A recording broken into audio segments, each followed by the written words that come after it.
Hey everyone in math, science, and technology. This is Michelle Spencer. I'm one of the early childhood teachers here at Baker, and Mary Jane asked me to do a quick little video on my experience and opinion with math, science, and technology moving through the ages from pre-primary, which is preschool, into primary, which is kindergarten and first grade. Um, Mary Jane asked me to do this because right now I kind of have unique perspective moving from kindergarten when I first started teaching down to GSRP preschool for a couple years, subbing in different grades, and obviously teaching here at Baker, and then moving into my current position, which is kindergarten. Um, Sorry, I just like totally lost my train of thought. Oh, anyways, so when I think of early childhood science, I just did this in a Google search. These pictures kind of come in my mind about what it should look like. I love these little guys with the volcano here. They're excited, they're shocked. Their teacher did something really, really cool that's going to provoke a whole bunch of thought in them. And in all of these pictures, you see children hands-on, you see children interacting with materials outside, bringing nature inside, and that's the kind of things we want to see in early childhood science. We want children to be exploring, using their five senses, and things that are around them that they can interact with on a daily basis. These teachers in early childhood here are kind of the guides, and they're putting out things for them to explore, where they're asking them questions before they explore to kind of get their ideas. But these pictures were just so cute and definitely a good picture at what science will look like in early childhood. Now, a lot of teachers aren't sure what to teach, regarding, let's say, science in early childhood, and we need to look at standards and objectives from whatever you use to start. So we are going to follow a science topic here from preschool all the way to first grade, and to kind of look at the differences and look at examples of what it looks like and how it changes. Because some of the science topics and categories preschool teachers are doing now are not developmentally appropriate for children. And you'll kind of see a gradual increase in what is asked of children within the same topic over time and age. But all science is starting out with basic process skills. Ooh, excuse me. And my thing keeps moving. Let me make this a little bigger for you guys. So the basic process skills are the ones that we are really going to focus on in early childhood. The observing, comparing, classifying, measuring, communicating. A lot of these ideas can be applied to math as well. When we get to the primary age children, we're going to be doing these things, plus adding in some intermediate process skills, which is making inferences and predicting, which this isn't to say that children are not making inferences and are not predicting in early childhood. They are, but there's a different level of it. And then obviously older children will move into the advanced process skills of hypothesizing and defining and controlling variables. So if you think about like science fair projects and things like that. So obviously children are very, very good at these things: observing, comparing, classifying, measuring, communicating. You'll find throughout your text, and I'm sure that through the things Mary Jane have talked to you about, that children are curious beings and they do these things naturally. You can put a handful of Skittles in front of them and they are going to sort them by color, or they're going to count them. They're going to line them up. You can put sticks and leaves and nature rocks, and they're going to start to classify them by things that are crunchy, things that are smooth, things that are hard, things that are soft. And we can capitalize on that in early childhood. The kids really start the science and the math for us, and we need to teach with emergent curriculum and go with what they are curious and interested in. And obviously we know that makes learning a lot funner and easier for them. Is funner a word? I don't know. So if we go to the Michigan Early Childhood Standards of Quality, and I just picked Early Learning Expectation 2. So this is the science area. Let me show you what it looks like, the first page. I lost it. Here it is. So the skill is living and non-living things. And you can see I have all these tabs open. So I have curriculum, um, creative curriculum, sorry. I have the Michigan Science performance expectations, and then you'll see the national, the NGSS, the National Next Generation Science Standards, which is what the country is moving towards with regards to science. So if we looked at non-living and living things, children show a beginning awareness of scientific knowledge related to living and non-living things. This objective, I think it's important to look at beginning awareness. It's not saying this is the end all be all. This is the last time children are going to explore living and non-living things, because you will see in the in the grand scheme of things, as we move through these different curriculum and standards, they will continue to go back to living and non-living things. But in early childhood, this is kind of like the introduction. They're starting to be able to talk about things that are living and non-living. They begin to categorize living and non-living things based on characteristics they can observe, like I said before, texture, color, size, shape. They can use observation skills to build awareness of plants. So if you have plants in the room and one dies, they might say, oh, it needed water, oh, it needed light. Describing relationships between plants and animals, that caterpillars eat leaves. So I won't read all of these to you, but that's kind of what looking at living and non-living things look like in early childhood. So if I switch over to my other browser, which is kind of how I'm organizing things, this activity, the science sorting, was kind of a cool idea I saw for how to sort living and non-living things. So this teacher had two boxes, and she put a variety of objects. I see a truck, a butterfly, a caterpillar, mini Eiffel Towers and Empire State Buildings, a donut, just a variety of hodgepodge little things she had around the thing.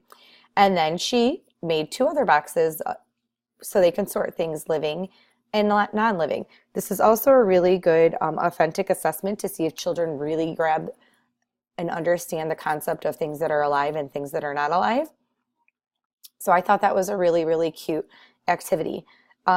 If you think about it, kindergartners can do this too, but it's just kind of easy to leave it there. So when you scaffold and you make things harder, living and non-living thing might look like this. Let me go back to my standards. Where are you, Safari? I lost it. There it is. So if we get out of here, oh, let me backtrack and go to creative curriculums. Very, very vague standards. I kind of like the Michigan ones better because they're a little more specific. But you see the objective is demonstrates knowledge of the characteristics of living things. So kind of all of those things we talked about in the Michigan Early Childhood Standards of Quality, but you're going to be doing the same thing. So creative curriculum supports, Michigan standards.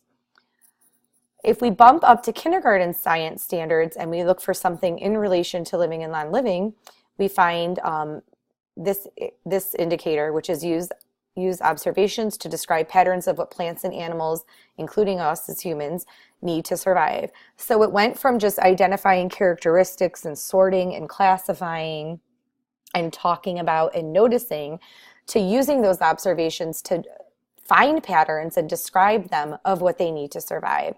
So an example of this that I found, let me close out this one, is a discussion might be given in the classroom, in a classroom of kindergartners, and what do plants need, what do animals need. These are called anchor charts, which are kind of like KWL charts, but talking about what are the basic needs, can we compare and contrast, what do they need, and then going into an activity where they would explore, like, specifically, what do plants need. They would plant actual things. I like this lesson because it has a Dr. Jean song with it. So still developmentally appropriate for kindergarten, but it's reinforcing the different structures of plants. And then they plant and they predict, what do they think is going to happen? What do they need for their plants to grow? And throughout the week, they're given time to draw pictures of their predictions, trying to write words to match it. What do you think this will look like in a week? What do you think what would happen if we give this plant sun but not water? And then at the end, they talk about, how scientists make predictions and share why they made their predictions. And they're going to do the same thing with their friends, by turn to your partner and tell them, why do you think the plant won't grow without water or without sun? Um, this lesson has a second part now, because the standard, is comparing and contrasting. It's more of those inquiry skills in the intermediate section. But now they're going to use the data they gathered from observing their plant is to continue on and determine what exactly do they need to survive. They're going to summarize, they're going to talk about their findings, they're going to talk about results on their prediction sheets, and then they'll do an activity of, to sort, to show that they have grasped the knowledge, that the teacher was trying to get across. You can see the difference that in preschool, there wasn't such an in-depth follow-up after they planted. They probably made noticings, oh my goodness, about what they saw when a plant was growing, or what did I say they were doing in kindergarten? Oh, that was in kindergarten. But they're taking it to the next level. And I think that's just the thing to think about, is scaffolding. Like, how can I make this a little bit harder? Like, what's the next level of thinking when you're thinking about blooms and stuff? So if we jump to first grade now, let me go back to the standards, and we get into the next generation science standards, which is what the country is moving towards. And it gets a lot more specific and detailed about plants and animals. So it looks at structure and function. All organisms have an external part. How do they use their bodies to protect themselves, to eat, to move from place to place, to find shelter? And the same thing with the plants, the specific functions and parts of the plants that help them survive and grow. It also moves into how animals and insects reproduce. So it talks about parents and offspring and how they survive. So it's getting even more detailed. So it's scaffolded from the very beginning in early childhood, just observing, looking at, exploring, in kindergarten, where they're still exploring and hands-on, but then they're making predictions and gathering data and making inferences from it, to first grade, where they're getting really, really specific and having to look at cause and effect, and how their habitats are affected and things like that. So a first grade lesson I found that was more specific into animals is body coverings. They're talking about fur, feathers, scales, what keeps them the warmest, what keeps them the coolest, and they're going to do an investigation on it. They have a book that they're going to read, they're going to graph, they're going to look at all different kinds of coverings, the fur, the feathers, what the teacher can gather. She might be able to find real scales, fake scales, and they're using a worksheet in science journals and writing. So this is getting very, very in-depth for first grade. It's talking about how the standard asks that the students understand the structures and the functions of the animals.